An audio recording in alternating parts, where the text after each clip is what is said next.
Good morning mga kadugo, dugong Pilipino, saan mang sulok ng mundo. Nagpatanim kami ng kamoting baging kahapon. Kaya lang kinulang yung itinatanim namin na baging ng kamote. Kaya itong part na ito ay hindi natapos. So kumuha sila muli ngayon ng mga baging. Nag-cut sila dun sa pinagbibilhan namin, and then itatanim nila dito.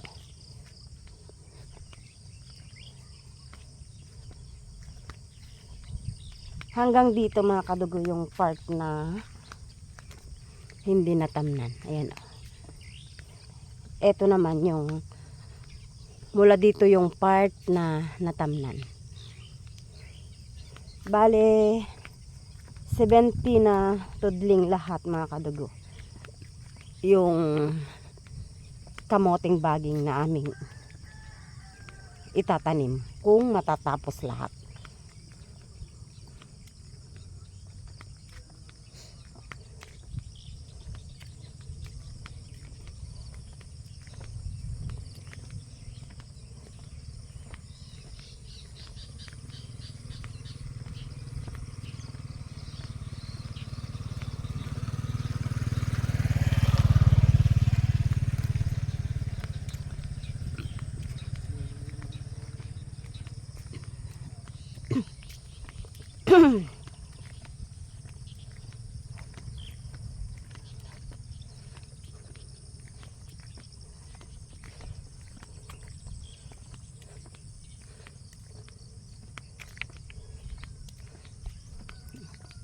Ayan o.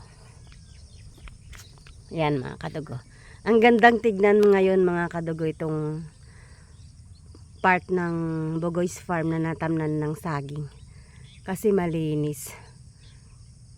Ayan. Naka-recover na yung mga saging. Ito yung tinanim ko na talong kahapon mga kadugo. Oh. Hindi sila nalanta. Oh. Bilangin ko nga kung ilang puno. 1 2 3 4 5 6 7 8 9 10 na puno ng talong na bilog. Ito naman yung sili na Django. Bilangin ulit natin mga kadugo. 1 2 Uy, talong naman yan. 3 4 5 6 7 8 9 10 11 12. So 12 na puno mga kadugo ng sili. Plano kong bumili pa ng talong na bilog, sili na hindi maanghang, yung ang tawag sa Ilocano is aroy-oy, and then kamatis. Itatanim ko naman dito mga kadugo. Meron din akong mga tanim na mga kadugo dito. Dito sa side na to. Nagtanim ako ng okra. Hanggang dito okra at ampalaya na bonito. Yung isang dangkal lang ang layo niya. Ay lang ang haba niya. Mula dito hanggang doon. So kasi pag bumibili ako mga kadugo ng gulay, naalala ko itong Bugoy's Farm. Sabi ko sa isip ko, ang luwang-luwang nung Bugoy's Farm, pero bumibili ako ng gulay, sabi ko. So naisip kong magtanim ngayon.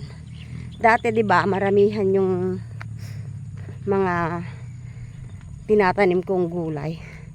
Tinatamnan ko yan pang benta sana. Kaya lang nalugi naman ako. So tinigil ko ng pagtatanim ng maramihan. Pang ulam na lang. So ito naman yung palay namin mga kadugo. Hybrid ito na palay. Madamo itong bakuran ng farmhouse mga kadugo.